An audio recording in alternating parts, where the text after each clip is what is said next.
नमस्कार दोस्तों, जय हिंद। मैं निपुण आलम बैन आप सभी का अन अकेडमी में स्वागत करता हूं। और दोस्तों, जो हमारा इंटरनेशनल एजेंडा है, इस वीक में जो रही खबरें उन पर हम चर्चा करेंगे, उन पर हम डिस्कशन करेंगे। आज का दोस्तों जो मेन न्यूज रहा, वो मेन न्यूज रहा इस वीक का, वो रहा दोस्तों आपका पाकिस्तान का इलेक्शन। कि जो पाकिस्तान का इलेक्शन है उसको लेकर दोस्तों बड़ा रहा। और आप जानते हैं कि पाकिस्तान के इलेक्शन के बारे में किस तरह का पूरा नाटकीय घटनाक्रम, हालांकि पाकिस्तान की पॉलिटिक्स में कोई ये नई बात नहीं है, वहां पे हमेशा ही इस तरह का आप पूरा पूरा क्या देखेंगे, पूरा इसी तरह का वहां पे नाटकीय घटनाक्रम रहता है। आप देखें, तीन तीन बार वहां पर कूप हुआ। अयूब खान, अ, इसके अलावा आपका हम बात करें परवेज मुशर्रफ की बात करें, जियाउल हक की बात करें, तीन तीन कूप हुआ। और आप देखेंगे कि पाकिस्तान के बारे में ये कहा जाता है कि पाकिस्तान को चलाने वाला जो है वो ट्रिपल ए है। ट्रिपल ए यानी कि अल्लाह, आर्मी और आपका अमेरिका।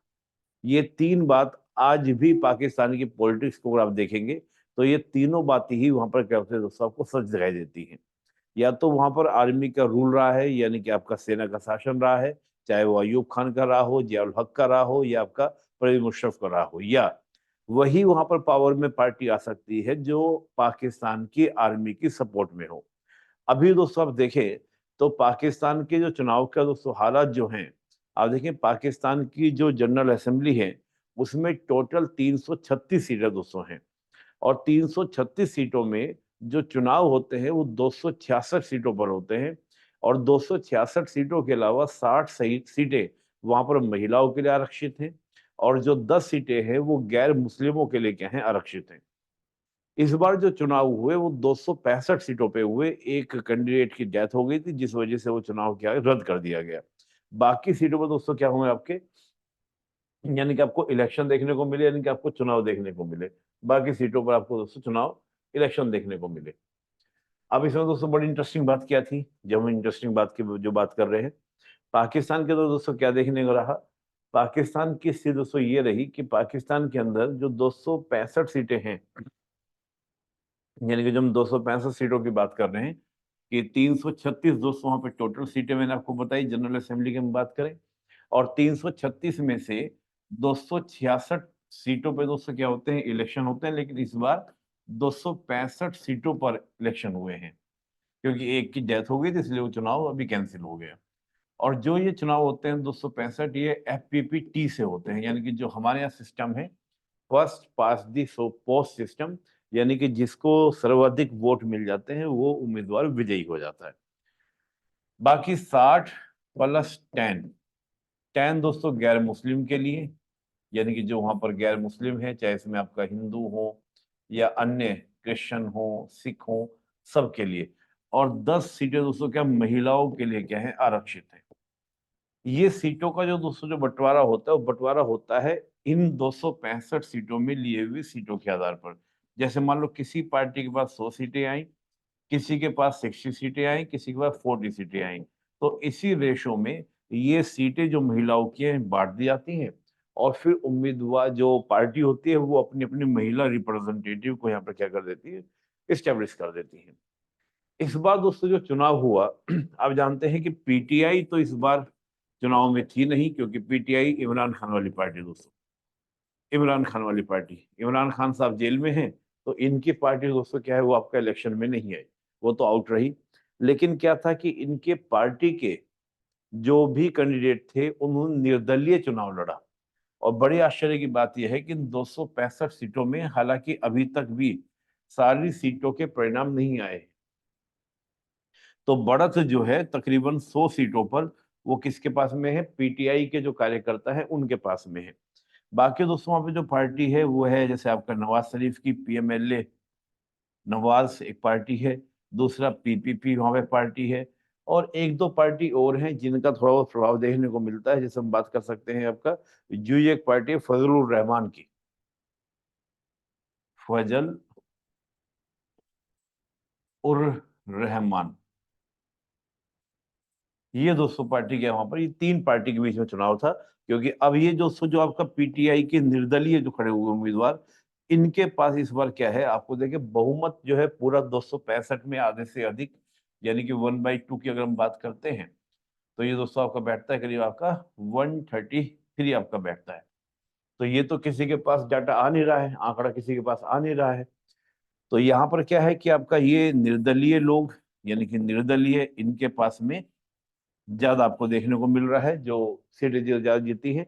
उसके बाद दूसरे नंबर का आपको देखेंगे तो पीएमएलए नवाज, और तीसरे नंबर पर आपका पीपीपी, और ये चौथे नंबर पर। इंटरेस्टिंग बात क्या थी कि इस चुनाव में जो वहां पर रेडिकल पार्टीज हैं, जब जैसे जमात इस्लामी, एक पार्टी है आपका तहरीक लब्बैक पाकिस्तान, ये पार्टियों ने भी दोस्तों काफी अच्छा अपना क्या किया है, जनमत लिया है। और इन निर्दलीय सीटों में इनकी भी दोस्तों क्या है, पार्टियां गिनी गई हैं, जो अदर्स में इनकी भी पार्टियां गिनी गई हैं। तहरीक लब्बैक वहाँ एक बहुत बड़ी और बहुत ही मजबूत रेडिकल पार्टी मानी जाती है। जैसे ईश निंदा कानून के ऊपर बहुत ज्यादा एक्टिव आपको दिखने को मिलेगी ये पार्टी। यहाँ तक कि फ्रांस के एम्बेसडर को बाहर निकालने को लेकर भी ये पार्टी बहुत एक्टिव मिलेगी। जमात इस्लामी बहुत एक्टिव रही। ये दोस्तों वहां पर घटनाक्रम रहा। अब बात यह है दोस्तों कि जो वहाँ पाकिस्तान की जो आर्मी है, उसको सपोर्ट है दोस्तों किसको, वो पीएमएलए, यानी कि जो नवाज शरीफ की पार्टी है उसको सपोर्ट कर रही है। हालांकि देखिए, जब इमरान खान पावर में आए थे 2018 में, तो तब आर्मी ने नवाज शरीफ के अगेंस्ट इमरान खान को सपोर्ट किया था। और नवाज शरीफ के साथ जो समय इमरान खान के साथ चल रहा है, वो नवाज शरीफ के साथ पहले हो रहा था। बस हुआ ये था कि नवाज शरीफ देश से भागकर लंदन शिफ्ट हो गए थे, लंदन चले गए थे, वो वहीं सब क्या हुआ, बैक आए हैं। तो ये कोई नई बात नहीं है, वहां पर इस चीज होती रही है। तो जो 2018 में नवाज शरीफ के साथ हो रहा था, वो आज इमरान खान के साथ भी दोस्तों हो रहा है। अब एक इंटरेस्टिंग बात यह है कि पाकिस्तान का आगे फ्यूचर क्या होने वाला है, क्या कंडीशन होने वाली है। अब जैसे मैंने आपको कहा कि 3 बार पाकिस्तान का संविधान बना है, और 3 बार दोस्तों क्या है वहां पर आपका, 3 बार कूप हुए हैं, और जब भी कोई सरकार बनी है आज तक अपना कार्यकाल पूरा नहीं कर पाई, और हमेशा वहां पर अलायंस गवर्नमेंट बनी है। इस डाटा को देख के लग रहा है कि वहां पर जो अभी भी होने वाला है, वो यही होने वाला है कि जो एक कोलोब्रेशन की गवर्नमेंट, यानी कि आपका जो मिलीजुली सरकार जिसको हम लोग बोलते हैं, एक मिलीजुली सरकार ही बनने वाली है। अब मिलीजुली सरकार में ये तय है कि वहां पर नवाज शरीफ ही क्या बनेंगे, सरकार बनाएंगे, और वही पीएम बनेंगे। आप सोचेंगे सर आप इतने दावे से क्यों बोल रहे हैं। मैं ये बात इसलिए दावे से बोल रहा हूं क्योंकि इस समय इनको आर्मी सपोर्ट दोस्तों कर रही है। आर्मी सपोर्ट कर रही है। तो आप कहेंगे सर फिर जब इनके पास में पूरा बहुमत नहीं है, मेजोरिटी नहीं है, हाउ इट्स पॉसिबल। माना ही जा रहा है कि जो आपके अदर कैंडिडेट चुनकर आए हैं, यानी जिसमें आपका पीटीआई के जो आपके वर्कर हैं, यानी कि इमरान खान की पार्टी के जो उम्मीदवार हैं, उन सबको तोड़ा जाएगा। और वहां पर आप देखेंगे जो हॉर्स ट्रेडिंग होता है, यानी खरीदा जाएगा, दबाव डाला जाएगा, तमाम तरह के हथकंडे अपनाए जाएंगे, उन सबको ज्वाइन करवाया जाएगा नवाज शरीफ को। ये निश्चित है, आप देख लीजिएगा। आप कहेंगे सर इतनी निश्चिंतता आपके अंदर क्यों है कि आर्मी को आप एकदम से नवाज शरीफ को वहां के कहने से पहले ही, क्योंकि कई बार ये भी कहा जा रहा है कि क्या अब वहां पर एक तरीके से इमरान खान क्या फिर दोबारा से अनरेस्ट स्टार्ट करा देंगे, वहां पे क्या दोबारा से अनरेस्ट शुरू हो जाएगा। नहीं, एक्चुअली अनरेस्ट अब नहीं होगा, जो एक बार हो चुका है जब इमरान खान को गिरफ्तार किया गया था, अब दोबारा ऐसा नहीं होगा। क्यों? क्योंकि दोस्तों हम देखें, जो वहां पर कल तो बड़े प्रोटेस्ट हो रहे थे, लेकिन आज पाकिस्तान में काफी शांति है। आज की डेट में पाकिस्तान में काफी शांति है, क्योंकि जब नवाज इमरान खान की गिरफ्तारी के समय प्रोटेस्ट हुए थे, तो काफी लोगों को उस समय पीटीआई के कार्यकर्ताओं, काफी सारे लोगों को जेल डाल दिया गया था। पाकिस्तान का इतिहास ये रहा है कि अगर कोई भी आर्मी का विरोध करेगा, या तो वो मार दिया जाएगा, गिरफ्तार कर दिया जाएगा, या देश से निकाल दिया जाएगा, कोई ना कोई वहां पर आप देखेंगे। तो 1971 वाली स्थिति, क्योंकि जैसे इस बार जैसे हो रहा है दोस्तों, ऐसे ही हालात पाकिस्तान में हुए थे 1970 के चुनाव में। पहली बार चुनाव हुआ था पाकिस्तान के अंदर, और पहली बार के चुनाव में ही वहां पर आपका मुजीबुर रहमान को क्या क्लियर मेजोरिटी मिली थी। लेकिन मुजीबुर रहमान को सत्ता दी नहीं गई थी, क्योंकि देखिए आप पाकिस्तान को अगर देखें, तो पाकिस्तान का दोस्तों अगर आप देखेंगे तो वहां पर जो ज्यादा प्रभाव है पाकिस्तान के, अगर हम मानचित्र को देखते हैं, तो पाकिस्तान के आपको 4 प्रोविंस देखने को मिलेंगे। एक तो आपका बलूचिस्तान, दूसरा आपका सिंध, तीसरा आपका पंजाब, और चौथा आपका खैबर पख्तूनख्वा।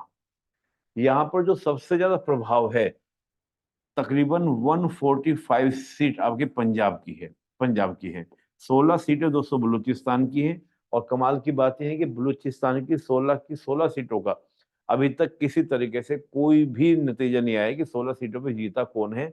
वो नतीजा अब तक भी दोस्तों पब्लिक नहीं आया है। पंजाब के बाद थोड़ा वो सीटें हैं दोस्तों, वो आपका सिंध की है, करीब 70 के आसपास है, और फिर थोड़ी बहुत आपका खैबर पख्तूनख्वा की है। तो पंजाब कम्युनिटी ने दोस्तों कहा कि क्या हम बंगालियों को सत्ता देंगे, और बंगालियों को सत्ता न देकर बल्कि मुजीबुर रहमान को गिरफ्तार करवा दिया गया था। उसके बाद मुजीबुर रहमान आपका मुक्ति वाहिनी बनती है, भारत के सपोर्ट से बांग्लादेश अलग ही हो गया। कुछ लोग कहना है कि सर क्या अब दोबारा फिर ऐसे ही 71 जैसे हालात थे वैसे हालात होंगे? इस बार नहीं होंगे। इस बार इसलिए नहीं हो पाएंगे क्योंकि पाकिस्तान में जो इमरान खान है ऑलरेडी जेल के अंदर है। और होता क्या है कि पाकिस्तान में इमरान खान की जो एक इमेज है उसको लगातार डैमेज करने के लिए प्रयास किए जा रहे हैं। पहले तो रीजन ये है, जैसे हम देखें कि तोशखाना केस वहां पर रहा, उसमें उनको जेल दी गई। यहाँ तक कि जो निकाह उन्होंने बुशरा बीवी से किया, उसका भी जो तलाक का प्रोसेस है, प्रोसेस के बाद जो शादी की जाती है, उस प्रोसेस के ऊपर भी एलिगेशन लगकर उसमें जेल की सजा सुना दी गई है। और भी बहुत सारे केसेस चल रहे हैं। और दूसरी बात दोस्तों क्या है कि इमरान खान के समर्थन में वहां पर सुप्रीम कोर्ट भी नहीं है। यानी कि सुप्रीम कोर्ट जो प्रेसिडेंट है वो भी आर्मी के द्वारा क्या हो चुका है, सेटल हो चुका है। तो सुप्रीम कोर्ट भी इस समय इमरान खान के सपोर्ट में नहीं है। तो किसी भी तरीके से, एक तो दोस्तों रीजन ये है, तो यानी कि हम देखें तो एक तो केसेस के चार्जेस इनके ऊपर होना, और वो भी जैसे हम पर्सनल केस, जैसे मैंने कहा कि शादी वाला केस, क्योंकि वहां पर बेटा देखिए आपका तोश खाना केस है, करप्शन के केस हैं, ये मैटर एक अलग बातें हो जाती हैं। लेकिन जब वहां पर आपके पर्सनल पर्सनैलिटी के ऊपर, आपके व्यक्तित्व के ऊपर, कि बुशरा बीबी साहब ने शादी करने के लिए आपने जो तलाक का जो प्रोसेस है उसकी शादी का वेट नहीं किया, तो ये कहीं ना कहीं उनकी इमेज को भी डैमेज करने का प्रयास पूरा पूरा किया जा रहा है।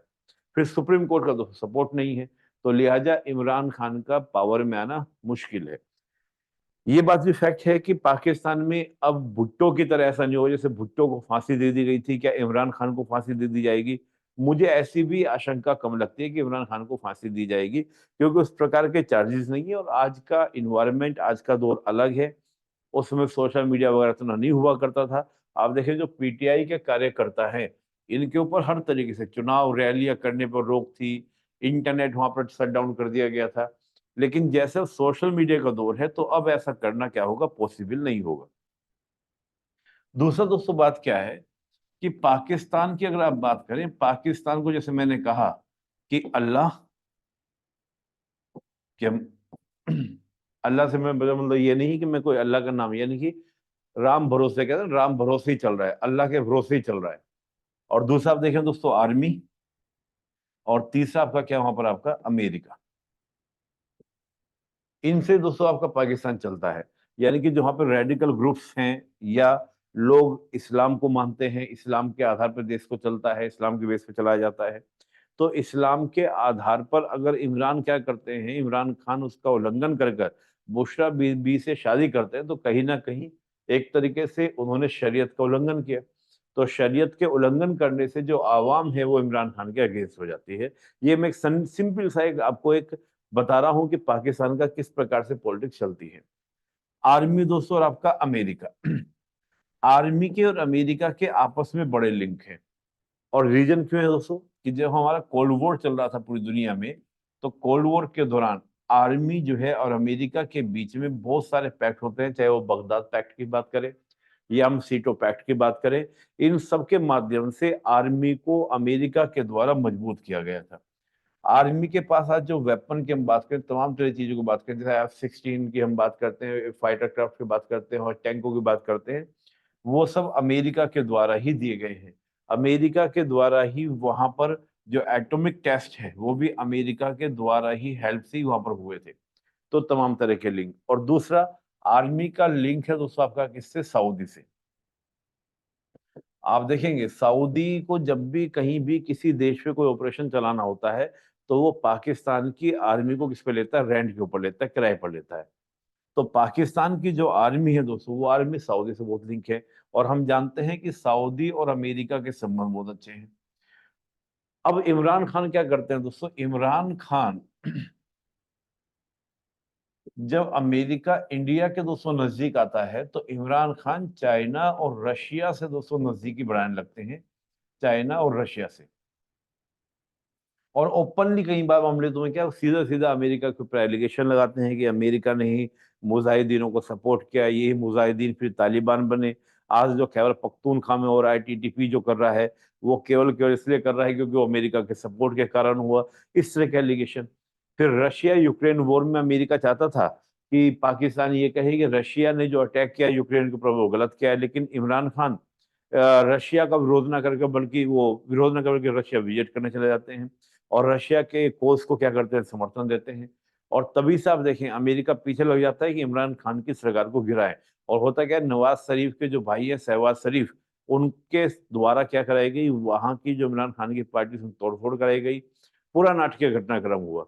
तो ये जो अखाड़ा है दोस्तों पाकिस्तान का आज का अखाड़ा जो है वो किसके बीच का है, चाइना और आपका अमेरिका के बीच में है। यानी कि ग्लोबल पावर का इंटरेस्ट भी दोस्तों यहाँ पे आ जाता है।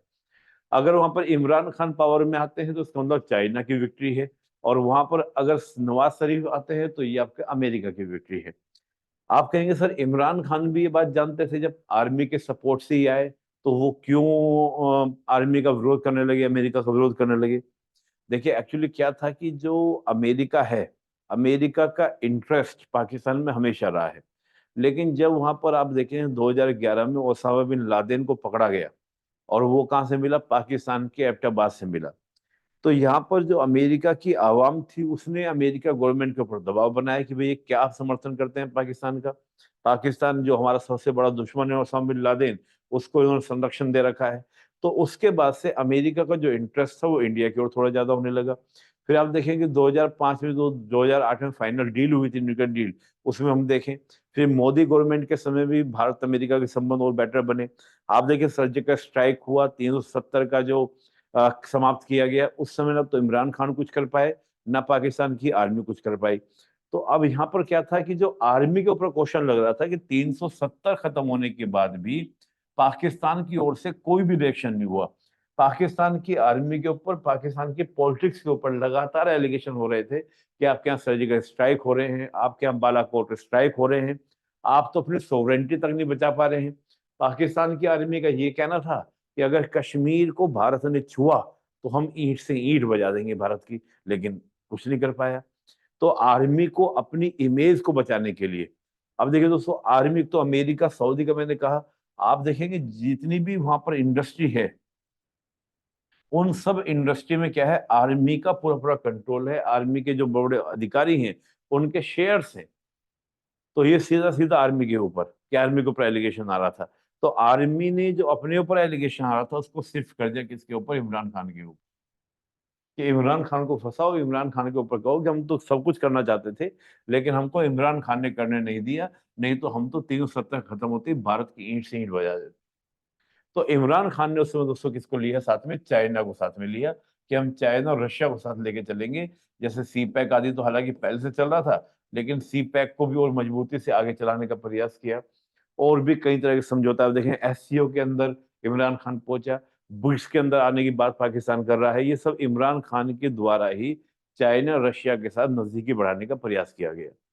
तो कुल मिला के बात क्या है कि यहाँ पर आपका अमेरिका और चाइना, इनका ही एक बैटल फील्ड है एक तरीके से, एक अखाड़ा है जहां पर रशिया, अमेरिका और चाइना क्या कर रहे हैं, आपस में नूरा कुश्ती कर रहे हैं।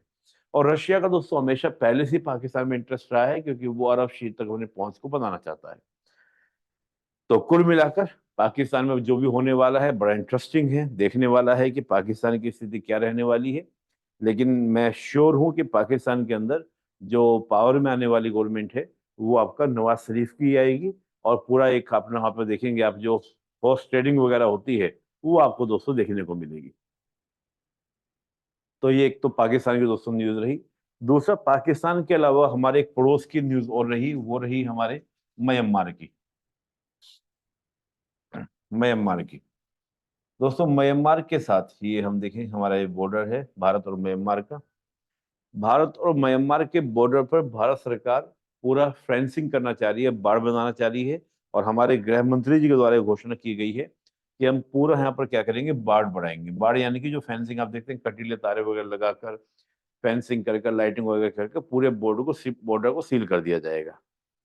हालांकि लोग ये कह रहे हैं कि ये बड़ा मुश्किल है, क्योंकि जो म्यांमार का बॉर्डर है वो एक पोरस बॉर्डर है। पोरस बॉर्डर का दोस्तों मतलब क्या होता है कि जो बड़ी विविधता वाला बॉर्डर हो, कहीं पर पहाड़ है, कहीं पर नदियां हैं, कहीं पर समतल है, तो बड़ी समस्याएं होंगी, लेकिन भारत सरकार ने कहा है तो करेगी। अब क्यों करेंगी, क्या रीजन है दोस्तों, उसके दो तीन रीजन माने जा रहे हैं, हालांकि इससे क्या इम्पैक्ट पड़ेगा वो भी हम देखेंगे। रीजन क्या माना जा रहा है दोस्तों, एक तो क्या है कि जो म्यांमार के अंदर जब से वहां पे कूप हुआ है, इनके तख्ता पलट हुआ है, आप जानते हैं फेब 2021 में वहां पर जुंटा गवर्नमेंट आई। पहले आंग सांग सूकी गवर्नमेंट थी, उसको हटाकर वहां पर junta government. Junta government military rule जैसी होती है, बस मिलिट्री रूल में क्या होता है कि जो सेना का सर्वोच्च कमांडर होता है वो कंट्रोल करता है, और वहीं जुंटा गवर्नमेंट में क्या होता है कि सेना की जो उच्च अधिकारी होते हैं उनकी कमेटी बनती है 11 या 13 लोगों की, उसके द्वारा जब सरकार चलाई जाती है इसको जुंटा गवर्नमेंट कहा जाता है। जब से दोस्तों जुंटा गवर्नमेंट आई है तो कई एरियाज में क्या है कि सेना के अगेंस्ट वहां पे बहुत सारे विद्रोही गुट एक्टिव हो गए हैं, और बहुत सारे विद्रोही गुट ने दोस्तों क्या किया, उनका जो चीन राज्य है, और चीन राज्य का एक शहर है प्लेतवा, पर अपना पूरा कंट्रोल कर लिया, नियंत्रण कर लिया है। और उन्होंने तो बल्कि जो वहां पे बोर्ड वगैरह है, साइन बोर्ड वगैरह पे लिख भी दिया गया वेलकम टू चीन स्टेट। चीन वो नहीं, चाइना वाला नहीं, यानी कि म्यांमार के अंदर जो चीन प्रांत है उसके वेलकम टू चीन प्रांत। तो जो इस प्रकार का अफरा तफरी वहां पर म्यांमार में हो रही है, इससे हुआ ये है कि भारत के अंदर बहुत अधिक मात्रा में क्या हो रही है, घुसपैठ हो रही है। अभी जो मणिपुर के अंदर भी दोस्तों जो घटना हुई, मणिपुर में जो वायलेंस हो रहा है, उस वायलेंस में भी माना जा रहा है कि जो कुकी लोग हैं वो बड़ी संख्या में, क्योंकि कुकी समुदाय ऐसा है जो म्यांमार के अंदर बड़ी संख्या में रहता है और भारत के अंदर बड़ी संख्या में रहता है। जैसे नागा है, नागा भी ऐसी है, नागा भी बड़ी संख्या में आपका म्यांमार के अंदर है और भारत के अंदर बड़ी संख्या में रहते हैं। तो इन समुदायों की बड़ी मात्रा में घुसपैठ हुई, जिसमें कुकी समुदाय की मानी जा रही है, और बहुत सारे दोस्तों जो विद्रोही गेट आए, तो उसमें जो माफिया वहां पे हैं वो भी दोस्तों क्या आपके पूरा मणिपुर के अंदर आए। और जो हिंसा में, चाहे वो हथियारों को लेकर हम बात करें या वहां पर जो अफीम की खेती है उसको लेकर बात करें, उन सब ने बहुत ज्यादा एक्टिविटीज वहां पर बढ़ाई है। तो लिहाजा भारत की अपनी इंटरनल सिक्योरिटी, सोवरेंटी की चिंताओं के कारण ये बाढ़ निर्माण का कार्य प्रारंभ हुआ है। हालांकि इसमें दो तीन आशंका ये भी हो रही है कि हो सकता है भारत और म्यांमार के संबंध क्या हो जाए, खराब भी हो जाए। रीजन क्यों है दोस्तों, जैसे मैंने कहा कि एक तो भारत और म्यांमार के बीच में जो संबंध है वो जातीय संबंध भी है। जैसे नागा कम्युनिटी भारत में भी, नागा कम्युनिटी म्यांमार के अंदर भी है, कुकी है, और भी बहुत सारे समुदाय हैं। और आपने सुना होगा 2016 में भारत और म्यांमार के बीच में इसी जातीय संबंधों के कारण एफएमआर बनाया गया था। एफएमआर यानी कि फ्री मूवमेंट रिजिम, ये 16-16 किलोमीटर का दोस्तों बनाया गया था कि नागा समुदाय भारत में 16 किलोमीटर तक आ सकता है, और भारत का नागा समुदाय जो है वो म्यांमार के अंदर जा सकता है 16 किलोमीटर के अंदर। 3 महीने तक उनको कोई वीजा लेने की जरूरत नहीं थी, 3 महीने तक आना जाना सुलभ कर सकते हैं। तो बात ये उठ रही है कि क्या अब भारत जो है वो जो एफएमआर व्यवस्था है उसको क्या बंद करेगा। संभावना यही है, क्योंकि बाढ़ का निर्माण होगा तो वो कहीं ना कहीं खराब होगा, वो बंद होगा। अब उस बंद होने से क्या होगा कि कहीं ना कहीं म्यांमार की जो प्रेजेंट में जुंटा गवर्नमेंट के ऊपर दबाव बनेगा, और दबाव बनेगा तो हो सकता है भारत और म्यांमार के संबंधों पर प्रभाव पड़े, और कहीं ना कहीं चीन का प्रभाव वहां पर पड़े। हालांकि बात ये भी मानी जाती है कि जो म्यांमार की जो सेना है वो नहीं चाहती कि हमारे यहाँ चीन का प्रभाव ज्यादा बढ़े।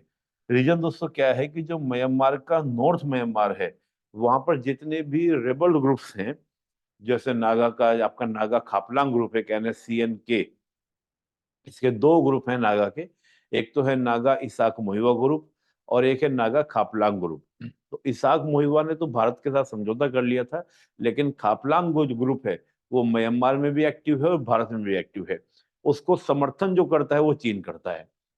लेकिन IR में कहा जाता है कि जब भारत साथ पूर्ण रूप से छोड़ देगा तो कहीं ना कहीं म्यांमार वैसा ही हो जाएगा जैसे चीन के सपोर्ट में था, और चीन के साथ में ज्यादा जुड़ाव हो जाएगा। तो ये एक चुनौती बन सकती है भारत और म्यांमार के बॉर्डर पर, यानी कि भारत और म्यांमार के संबंधों पर। लिहाजा आगे देखना होगा, लेकिन एक ये न्यूज थी और महत्वपूर्ण न्यूज थी, हमारे इंटरनल सिक्योरिटी को लेकर भी और हमारे अंतर्राष्ट्रीय संबंधों को लेकर भी।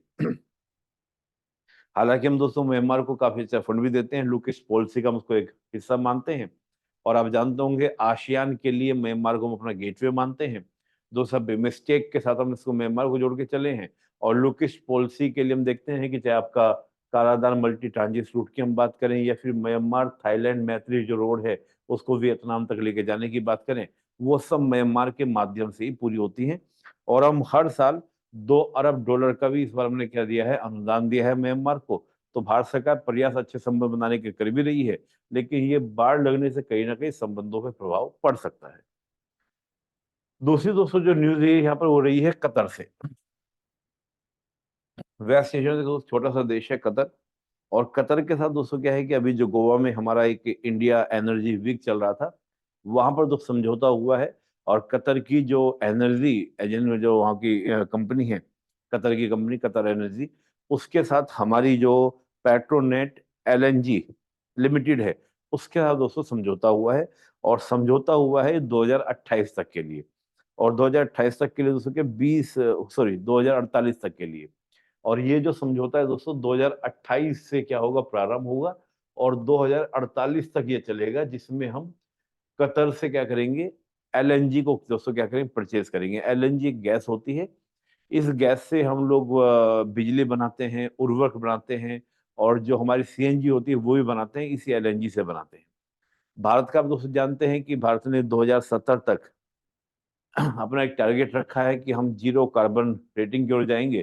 तो भारत लगातार उसके लिए प्रयास भी कर रहा है। और जो हम लोग बात करते हैं कि पेट्रोल या डीजल, उनसे हटाकर ध्यान गैस या जो सोलर एनर्जी है, उनकी ओर हम लोग क्या कर रहे हैं, फोकस कर रहे हैं।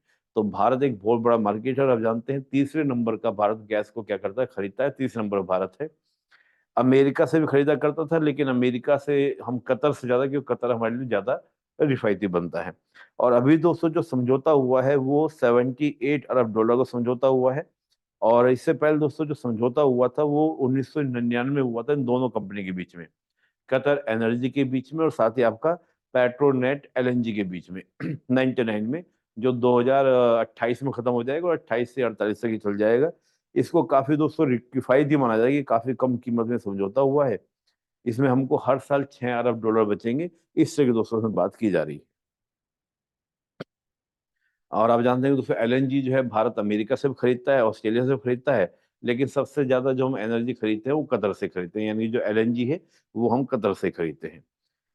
तो दोस्तों ये तीन हमारी मेनली न्यूज रही इस बार आईआर में। और एक छोटी सी न्यूज और रही मालदीव से लेकर। आप जानते हैं कि हमारा जो बजट है दोस्तों, हम हर साल देशों को देते ही हैं। तो मालदीव को हमने पिछली बार $770 करोड़ का अनुदान दिया था। लेकिन इस बार हमने उनको घटाकर $600 करोड़ का कर दिया है। यानी कि 600 करोड़ का हमने डॉलर दिया है, 600 करोड़ हमने उनको दिया है, अनुदान दिया है। यानी कि करीब 22% की हमने कटौती की है। और इस कटौती को कर कर हमने श्रीलंका को अनुदान बढ़ा दिया है, सेशेल्स को बढ़ा दिया है, मॉरिशस को बढ़ा दिया है। इन देशों को हमने क्या किया, अपना एक बढ़ाया। और साथ में कुछ अफ्रीकी देशों को भी हमने अपना अनुदान को क्या किया, इंक्रीज किया है। माना ये जा रहा है कि जो भारत और मालदीव के जो संबंधों में खटास आई है, उसको लेकर ये स्टेप लिया गया है। लेकिन जानकारों का कहना है कि नहीं, ऐसा नहीं है। अगर ऐसा होता तो हम पूरा का पूरा ही मालदीव से अनुदान खत्म कर देते। लेकिन हमने ऐसा इसलिए नहीं किया कि हमने इम्पोर्टेंस को समझा कि हमें और की भी चाहिए। सेशल्स की भी इम्पोर्टेंस है, मॉरिशस की भी इम्पोर्टेंस है, श्रीलंका की भी इम्पोर्टेंस है। और दूसरा क्या है कि जो आप देख रहे हैं इसमें जो सोमालिया पायरेट्स हैं, उनको कंट्रोल करने, नियंत्रण करने में सेशल्स की नेवी, मॉरिशस की नेवी, श्रीलंका की नेवी भारत के साथ मिलकर काम कर रही है।